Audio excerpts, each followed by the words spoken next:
Anda sedang mendengar Shockcast Original. Shock.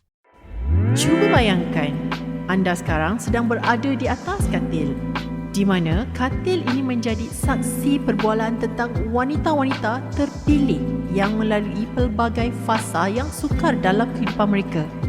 Di atas katil ini jugalah kami akan ceritakan dengan penuh emosi segala gelak, tawa, senyuman serta tangisan yang melambangkan kekuatan wanita untuk menepuhi hari mendatang dan mengecap satu perkataan, iaitu bahagia. Segalanya hanya di podcast Sembang Atas Katil. Assalamualaikum. Bersama dengan saya Suzana di podcast Sembang Atas Katil. Episod kali ini merupakan episod yang terakhir untuk podcast Sembang Atas Katil, dan macam-macam cerita wanita yang saya luahkan. Jadi anda sebagai wanita harus bangga kan, bila kita ni ada rumah tangga yang terjaga dengan baik, ada kerjaya yang bagus, bebas bersuara, bebas untuk megang macam-macam jawatan yang tradisinya sebenarnya kadang-kadang jawatan tu disandang oleh lelaki. So saya sebenarnya nak perkenalkan guest pada hari ni special, eksklusif, sebab tak payah jauh-jauh. Sebab guest hari ni sebenarnya saya membesar sekali dengan dia. Cuma saya mungkin belum lagi ada pengalaman nak borak-borak atas katil, baring-baring lepak-lepak. Hari ni macam sembang atas katil macam biasalah. Kita di atas katil yang empuk ni kan. Bersama dengan saya, Superwoman Salina Sukaimi. Ya, ni kakak saya sebenarnya. Alhamdulillah. Assalamualaikum semua. Okay, aku dah kenal kau, tapi sebabkan kau eksklusif hari ni, aku nak kau kenalkan dekat pendengar Sembang Atas Katil. Sila perkenalkan diri, latar belakang dan segala apa yang perlu orang tahu pasal kau. Okey, nama saya Salina. Salina Sukaimi. Kalau nickname, orang biasa kenal dalam industri, orang panggil saya Ana. Untuk perkenalkan diri, saya seorang penerbit rancangan TV. Saya juga pengarah rancangan TV. Saya juga penulis kreatif untuk rancangan TV. Saya juga buat kerja-kerja PR, kerja-kerja kemanusiaan. Di sebalik semua yang saya sebut tadi tu, saya juga seorang isteri. Saya ada 4 orang anak. So basically saya juga seorang anak kepada masih lagi ada ayah, ibu, mertua ayah, semua keluarga, kakak sulung kepada 5 orang adik-beradik. Okey, aku sebenarnya ambil kesempatan nak closing episod 8 Sembang Atas Katil ni dengan kau tau. So aku bagi tahu dekat producer yang sebenarnya topik hari ni sebenarnya memang agak eksklusif. Sebab aku rasa kau pun tak pernah cerita, kita pun tak pernah borak kot. So aku nak tanya, apa sebenarnya kehidupan yang kau idamkan? Adakah kau puas hati tak dengan apa yang kau ada sekarang ni? Adakah yang kehidupan sekarang ni yang inilah yang kau idamkan sebenarnya? Dan macam mana sebenarnya kau ada dekat tahap sekarang ni? Okey, kau tahu tak Nana, sebelum kita buat perbualan ni, aku ada conversation dengan Abang Yi, dengan suami aku lah. Kehidupan yang diidamkan. So basically Nana, kehidupan yang diidamkan tu dulu masa zaman budak-budak dulu, memang dari kecil aku memang pernah doa aku nak jadi doktor. Sebab aku suka baca buku Abah dulu. Aku suka baca buku. So aku baca buku medical Abah. Aku baca pasal ilmu, pasal macam mana nak ubat orang lah, semua dan sebagainya lah. So dari situ aku memang dah tahu dah, aku sebenarnya cita-cita aku nak berkhidmat kepada masyarakat. Memang aku dah tahu dah, aku nak berkhidmat kat masyarakat, dan aku pun macam seronok buat benda-benda yang melibatkan orang ramai. Maknanya macam bila tengok orang lain macam dapat satu benda ilmu baru atau dapat satu perkara baru, aku rasa macam bestnya, sebab aku berjaya jadi medium untuk sampaikan benda tu. Bila masuk alam pekerjaan pula, bila aku mula-mula first assignment aku jadi wartawan, so aku banyak involve dengan orang ramai, sebab aku kena buat laporan tau. Dulu setiap hari aku kena buat laporan, aku kena jumpa orang daripada orang kampung, daripada orang paling atas sekali, orang menteri, orang macam-macam orang aku jumpa sebab aku dulu wartawan. So bila aku jumpa semua orang tu, aku macam makin seronok. Bila aku buat laporan, aku jumpa orang susah, orang senang, orang cacat, orang miskin, orang kaya, so macam-macam orang. So benda tu aku dah tahu dah, benda ni aku minat. Jadi perjalanan hidup tu, bila kata apa yang aku idamkan tu sebenarnya tak pernah berubah. So sampailah satu peringkat bila keadaan dah, orang kata sekarang umur kita pun dah masuk 40-an kan. So kalau kata tanya balik tentang apa yang kita idamkan, sebenarnya tak. Apa yang aku nampak, apa yang aku idamkan adalah kehidupan sederhana, yang sihat. Doa pada Allah setiap hari macam, ya Allah ya Tuhanku, aku nak kesihatan yang baik dan umur yang panjang dan kehidupan keluarga yang sederhana, yang bahagia dan kehidupan yang boleh sentiasa menjadi contoh dan apa yang aku idamkan adalah satu masa nanti kalau aku boleh bagi inspirasi dan motivasi pada orang lain. Maksudnya hidup aku ni dia bukan sekadar untuk diri aku, untuk keluarga aku, untuk kawan-kawan aku, untuk keluarga lah. Ilmu yang aku ada, pengalaman yang aku ada, orang lain pun tahu benda tu. Orang kat kampung yang tak tahu pun cerita ni tu dia dapat tahu. Dakwah ni dia tak tahu, ilmu ni dia tak tahu. So apa yang aku idamkan macam kisah-kisah ni lah, kisah-kisah wanita-wanita yang hebat masa zaman Nabi dulu lah. Aku nak jadi macam tu. Aku nak jadi, nama aku tu dia ada membawa erti. Maknanya berakhir dengan macam itulah. Itulah kehidupan yang diidamkan, bersederhana tapi juga mampu menyumbang dan mampu bagi inspirasi dan motivasi pada orang lain. Okey, Alhamdulillah. Aku tahu sebab aku memang kenal kau. Mungkin kita nampak sama tapi mungkin kita berbeza. Tapi sebab aku tahu kau macam mana, sebab kau kakak aku, kau along aku. So aku rasa kadang-kadang aku ada fikir yang aku pun tak mampu jadi macam kau. Cuma aku nak tanya sekarang sebab yelah dalam pada kau lalui ups and down kan. Tak tahu apa benda kau buat. Aku pun kadang pening kepala bila aku dengar kau tak ada kat rumah, kau stesen. Aku dengar kau, aku tak tahu, memang aku pening. Aku dengar kalau kau mak cakap pergi sana, pergi sini, aku pening. Kau bawa balik sini, pukul berapa kau tak ada kat rumah. Kau outstation sampai berbulan. Betul tak? Kau outstation berbulan. Aku ingat anak kau sebagai anak aku. Lepas tu kau pantang, tiba-tiba habis pantang ke, tiba-tiba tak ada kat rumah, kena kerja. Aku tak tahu, aku salute benda tu. Aku nak tahu je, macam mana kau sebenarnya kau manage family kau? Maksudnya especially bila anak-anak ni kan, macam kau dah lalui semua, kau yang memang superb. Betul lah, aku bagi kau superwoman. Tak ada. So, kau kena faham macam ni. Hidup kita ni kan kat sekolah kita ada belajar kanak-kanak, remaja, lepas tu dewasa, tua, mati. Betul tak? So, masa kau zaman sebelum kahwin, macam akulah. Aku sebenarnya lepas aku habis belajar, bila aku kerja, sebenarnya kerja tu aku punya cinta hati. Aku cinta sangat kerja aku. Kerja adalah diri aku. Maksudnya kerja tu bukan sekadar kau kerja sebab kau graduate ke ataupun kau nak je glamour ke apa, tak. Kerja tu macam aku rasa tanggungjawab. Memang aku suka kerja aku cinta. Kalau aku tak kahwin, umur aku 23 tahun time tu, aku rasa sekarang ni mungkin susah nak jumpa jodoh ataupun mungkin aku belum kahwin lagi. Tak tahu. Ya, satu benda yang beza kau dengan aku tahu. Kau kahwin awal, aku kahwin lambat. Tu aku tahu. Dan sebenarnya masing-masing orang dia ada dia punya target. Macam aku, masa aku kahwin, target aku bukan pasal aku orang kata macam cinta couple, sayang, love apa benda tu sangat. Tapi waktu tu sebab kita ni membesar, aku macam kehidupan aku tu masa zaman remaja aku tu macam aku dah matang awal sikit tau. So aku macam dah rasa bosan. Jadi aku rasa salah satu cara untuk aku go to another platform, aku kena kahwin. So Abang Yi dia tua 5 tahun dari aku. So dia pun ajak kahwin, aku pun taste aku kahwin je lah kan. So rezeki lah. Aku go with the flow. So kalau tanya aku, kerja tu cintaku. Sebab kerja sebagai orang production ni, dia tak tentu masa. Balik tentu masa. Ada kalanya kita pernah balik pukul 5 pagi. Keluar pagi pukul 7 pagi, balik 5 pagi. Atau keluar pukul 7 pagi, balik 12 malam. Ataupun balik kadang-kadang tak balik.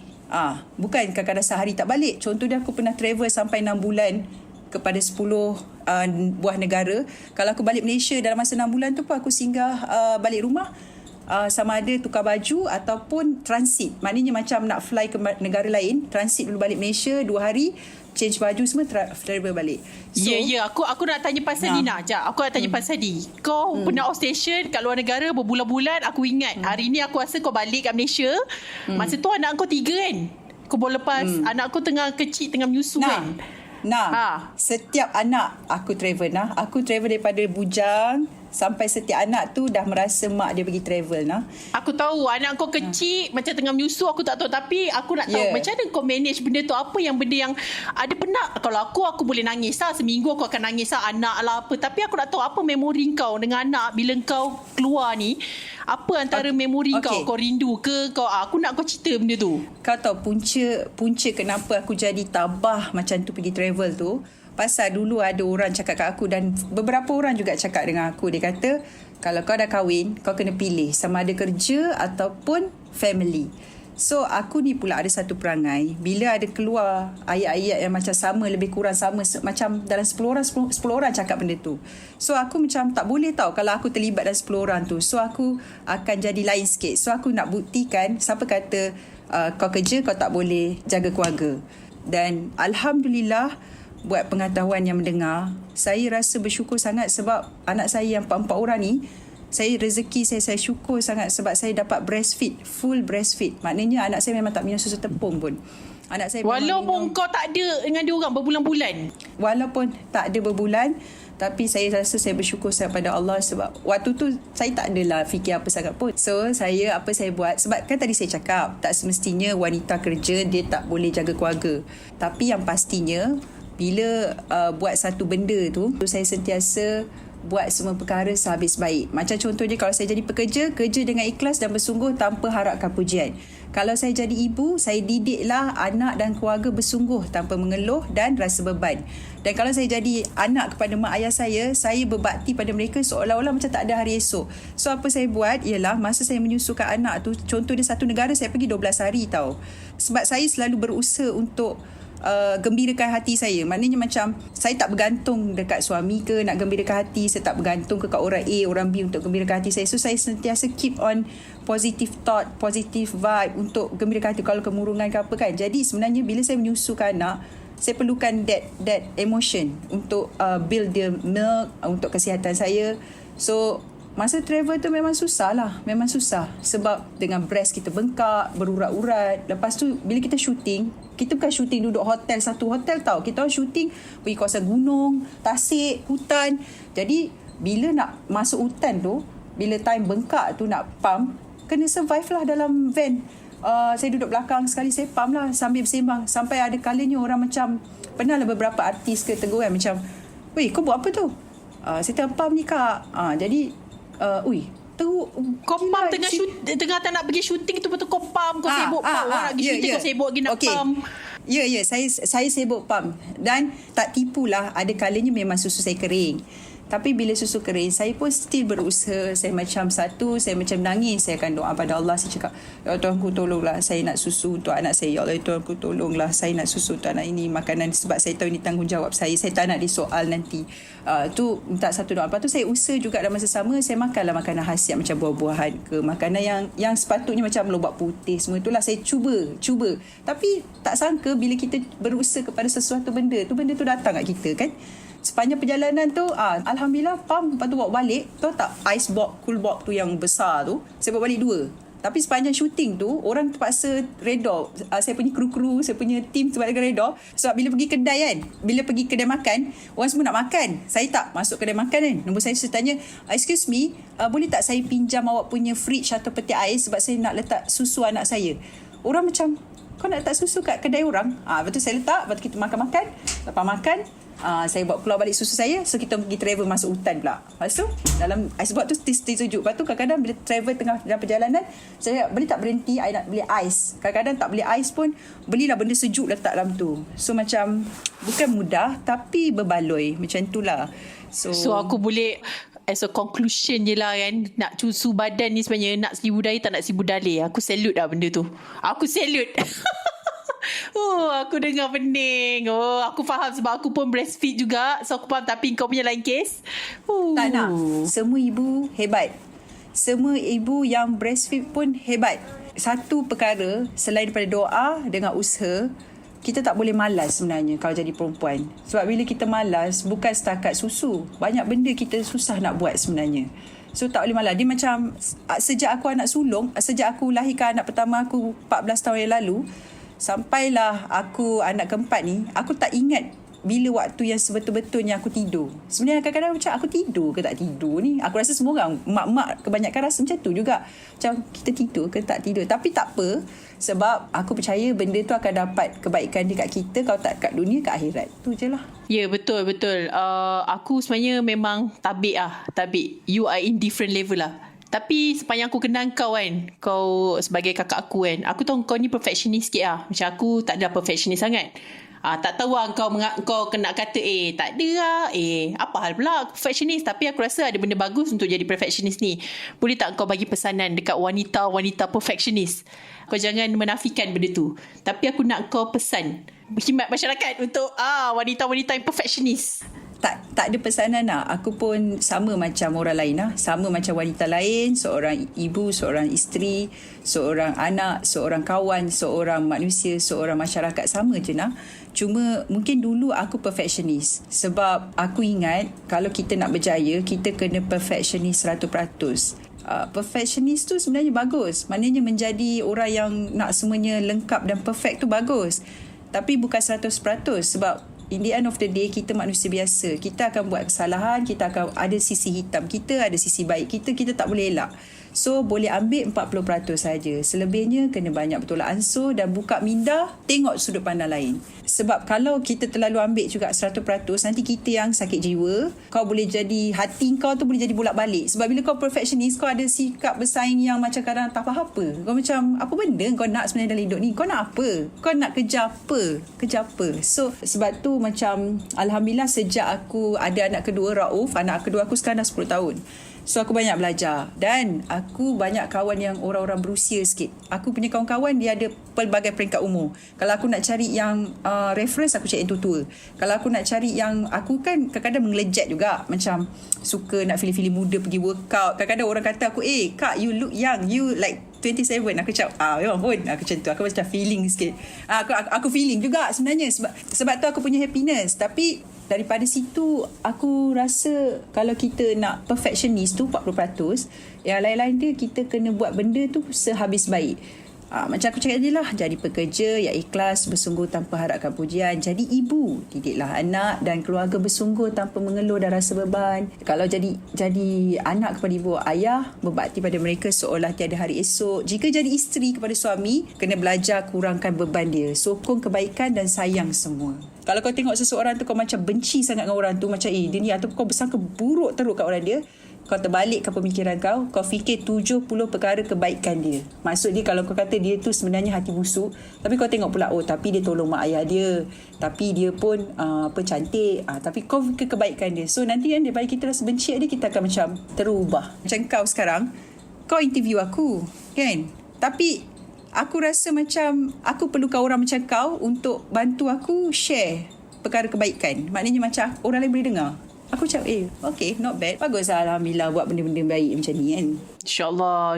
Cuma itulah, aku sebenarnya agak macam teruja jugalah bila aku nak ajak engkau join sekali podcast Sembang Atas Katil aku ni. Sebab ni episod terakhir kan, episod closing untuk season pertama.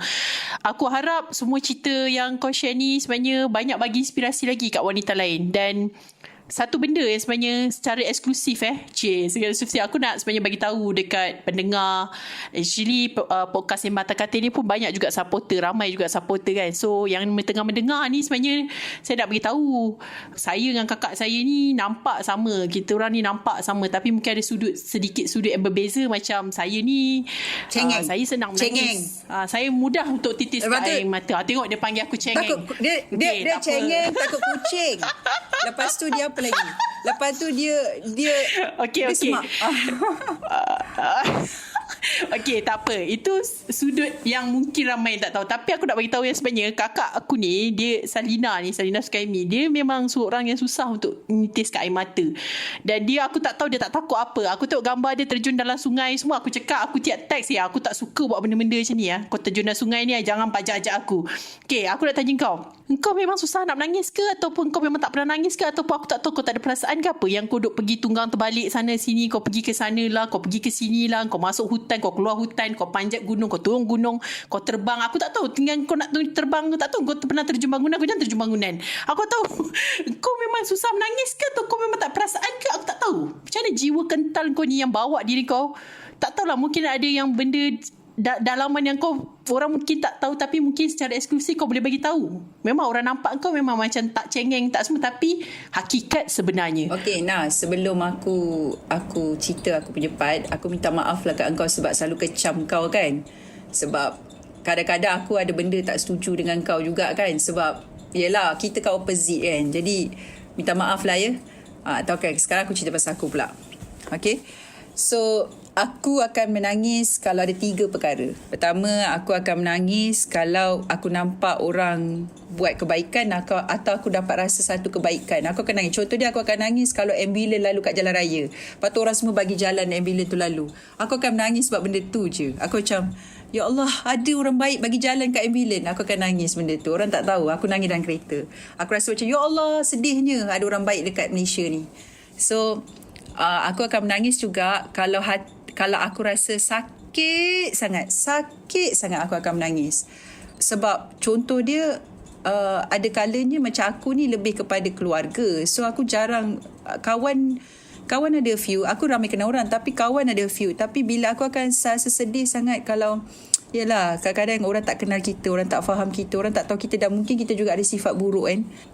Memang aku menangis sebab bila kau teringat orang yang dah pergi. Maksud dia ada orang meninggal dan orang yang dah pergi.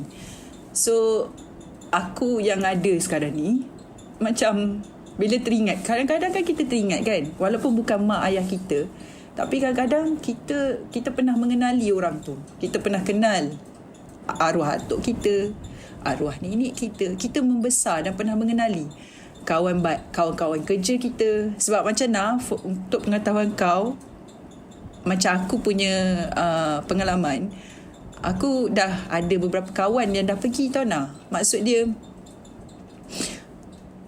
aku punya batch aku ada yang dah pergi, dah meninggal kan. So kau pernah kerja dengan dia, kau pernah kawan dengan dia, kau pernah dengar perkara. Kadang-kadang kau rasa macam dia ada tepi kau je kan. Kau rasa macam, ya Allah, aku macam semudah tu je. Sebab kadang-kadang bila tengok dia orang meninggal, macam hari ni dia pergi operation. Ingat kan, umur panjang sangat muda lagi kan. Lepas tu tengok dah pergi kan.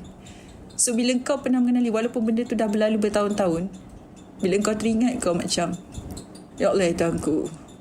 Kadang-kadang bila macam aku banyak ikut pergi buat misi bantuan ataupun pergi tolong-tolong orang. Aku banyak buat kerja humanitarian, kerja-kerja kemanusiaan.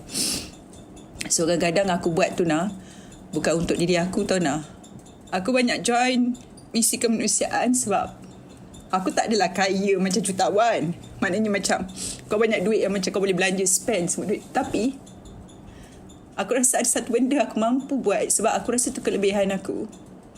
Aku boleh jumpa orang susah. Aku boleh tengok orang susah. Aku boleh jumpa, aku boleh sembang. Aku boleh jadi macam family. Aku boleh jadi friend. Baru-baru ni aku pergi misi banjir kan, dekat Ian Kedahan. Bila kau tolong orang, kau ingat kau tolong orang, tapi hakikat dia, orang tu yang doa, yang aku selalu minta dia doakan aku untuk aku punya, doakan untuk aku juga. Sebenarnya kau minta doa daripada orang susah. Sebab orang susah punya doa tu, aku pernah dengar, dia punya doa tu lebih mujarab. Sebab dia di orang yang diduga, orang yang didoa. Jadi, bila setiap kali dia doa, aku dah latih macam, ya Tuhanku, kalau lah kebaikan aku ni ada lebih kan, bagilah dekat orang-orang yang aku sayang, macam yang dah pergi meninggal kan. Contoh dia macam siapa?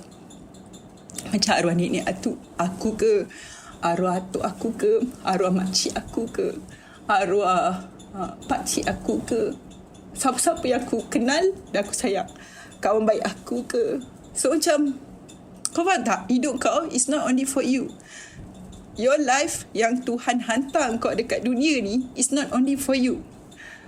Tuhan hantar kau kat dunia ni is only for you, for your family. Kan dulu masa kita sekolah, kita ada belajar, jadilah orang yang berguna kepada diri sendiri, pada agama, masyarakat dan negara. So benda tu sebenarnya betul. So kalau orang rasa diri dia macam diri dia je, sebab tu dia rasa macam apa dia buat tu macam limitation. Dia macam limit. Macam kenapa dia boleh pergi jauh, kenapa aku kat sini je Sebab dia kena nampak big picture. Kalau kau tak pernah tahu aku nangis, tapi inilah aku akan menangis sebab benda-benda ni. Aku rasa satu benda maybe sebab, yelah, macam aku cakap, kau masa zaman kau kecil-kecil dulu, cara kau dibesarkan sebenarnya aku rasa totally different dengan adik-beradik lain, even adik-adik kau, even aku sekali. Aku rasa itulah, bila aku teringat balik zaman-zaman kecil kau memang jiwa tabah sebenarnya. Kau memang jiwa tabah sebab, yelah, Abah memang garang. Kau Cerita cakap pasal tu kan abah betul. kan, ha. So bila kau dah ada belajar jauh sikit kan, kau dah belajar agama lebih sikit, kau tahu sebenarnya setiap hidup kau ni sebenarnya kau tak payah fikir-fikir teruk-teruk sangat, sebab sebenarnya memang dah ditentukan, bukan kebetulan, bukan sengaja, tapi memang Allah dah susun satu-satu. So betul, aku membesar bukan cara mudah macam kebanyakan orang yang anak perempuan. Selalu anak perempuan dia akan manja dengan ayah kan. Aku membesar macam anak lelaki. Aku membesar dengan ayah yang sangat garang, ayah yang sangat tegas, ayah yang takkan semudahnya cakap okey. Ibarat macam kau tahu makan atas meja, kalau kau guna sudu dengan garfu tu berbunyi tup, bapak aku boleh flip table, terpelanting. Semata-mata kan dia bunyi tup, perlahan tu. So bapak aku akan halau aku keluar daripada rumah kalau aku bangun lambat. Walaupun hari Sabtu Ahad, kalau Sabtu Ahad selalu orang kan boleh leisure zaman sekolah. Aku tak. Ayah aku pukul 7 pagi, kalau aku tak bangun lagi, tak pergi jogging, dia akan ambil baju aku, dia halau aku keluar rumah. Kadang-kadang aku macam, pasal kau nak halau aku? Pasal aku bangun lambat je. Dia tak boleh aku bangun lambat. Dia kena aku bangun pagi, buat aktiviti, lepas tu jangan buang masa. Sebab ayah aku dulu dia bekas tentera masa zaman dia muda. So dia buat aku ala tentera. So hidup aku memang susah. Setakat kena pukul tu is a normal thing. Kena maki lagi lah. Jadi mental aku kuat. Tapi rasanya ada hikmah dan rasa bersyukur sebab mak aku opposite. Mak aku totally different dengan bapa aku. Mak aku dia adalah seorang yang sangat penyayang, sangat penyabar, orang happy go lucky, ketawa-ketawa, kakak. Dan dia juga suka masak sedap-sedap. So aku rasa kombinasi diorang tu membuatkan aku jadi tabah. Dan aku rasa bersyukur sebab mak ayah pun dah tua. Diorang pun sihat Alhamdulillah. So aku rasa terima kasih. Sebab aku rasa macam aku berangan lagi nak buat buku because of my dad. Macam tu aku macam tu aku boleh kongsi. Sebab sebab boleh aku saksi. Tak, apa yang kau cerita ni semua aku saksi cuma mungkin kau anak pertama, mungkin yalah ya adik-beradik lain mungkin tak lalui sama apa yang kau lalui, mungkin sebab faktor umur orang tua kita yang makin macam lah abah mak makin abah lah, especially yang makin lama makin berumur kan. Tapi tak dinafikan lah sebenarnya eksklusif kat Sembang Atas Katil, sebenarnya kakak aku ni memang dia membesar drama remaja dia, zaman sebelum kahwin dia tak mudah lah sebenarnya. Aku tak lalui apa dia lalui. Aku special case sebab aku mungkin anak manja sikit. Tapi dia memang rare. Dia dengan bapa aku, dengan abah kita orang lah, dia memang apa je cakap. Tak pernah kena belasah zaman kecil semua. Tapi ya itu yang nak cakap sebenarnya, yang kadang-kadang jenis tu yang membawa bila ialah seorang wanita bernama Selina Sukaimi ni menjadi seorang wanita hebat. Boleh diangkat martabat jadi seorang wanita superwoman. Ni orang lain kalau dengar, tolong bagi inspirasi Tolong bagi inspirasi. Tak semestinya kau nak manjakan anak apa semua boleh, tapi didik. Kadang-kadang kita tahu niat apa benda kesan. Ada dua lah orang selalu cakap. Tapi zaman didik. dulu tak boleh sama dengan zaman sekarang. Betul. Zaman sekarang ni dia ada teknik lain. Kan. Tapi aku nak cerita juga kat sini masa anak tadi. Okey, macam kau tahu, aku terlibat dalam misi ke Gaza kan. Sebenarnya perjalanan aku masa pergi Gaza tu, aku sebenarnya tak tahu tau. Sebenarnya aku tak pernah fikir pun pasal Gaza ni apa. Kau tahu tak, aku bukan macam ada orang yang macam dia dah lama dah fikir Gaza ni lah benda. Sebenarnya tahu everything. Macam aku kan sebenarnya, jujur aku cakap, aku tahu Gaza, aku tahu apa yang terjadi, tapi aku tak adalah ambil tahu every story. So masa perjalanan aku pergi Gaza tu, aku gelar dia perjalanan syahid. Sebab perjalanan selama 21 jam tu adalah perjalanan yang kita kena lalu kawasan tentera yang tengah berperang. Sebab belum masuk lagi ke Gaza, tapi Mesir tu sendiri pun berperang. Ada kawasan area dia berperang. So kita lalu situ, semua tentera, ada kereta kebal, jalan kecil. Lepas tu aku seorang perempuan, kau tahu tak? So dalam van tu semua lelaki, ada 2 van. So ada lelaki dalam van aku cakap, kita ni bersedia ni, anything berlaku kita dah syahid dah, Alhamdulillah. Kau tahu aku pusing, aku cakap saya tak nak syahid lagi. Waktu tu aku tak nak. Kau tahu selfish sebab aku cakap tak nak, aku ada anak lelaki lah, aku nak train anak aku dulu, aku nak jadikan dia somebody dulu. Waktu dia cakap, aduh kakak ni, sebab dalam van tu diorang diam je, sebab kita memang dalam sebenarnya bahaya sebab banyak perisik semua kan, sebab kita laluan tu memang tak boleh record, tak boleh apa kan. Jadi diorang Diorang cakap aduh dia ni potong. Sebab dia semua berzikir. Aku macam aduh. Aku macam semua orang ni fikir nak mati pula jalan ni kan. Lepas tu masa sampai kat Gaza, aku tak rasa lagi benda ni tau. Masuk Gaza, ada seorang wanita yang kenal lah. Dia kerja dekat Red Crescent.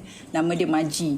Dia tunjuk aku bangunan runtuh, bangunan letup, bangunan runtuh semua kan. Lepas tu aku cakap kat dia, Maji, apa dia, how do you know that they want to bomb the building kan?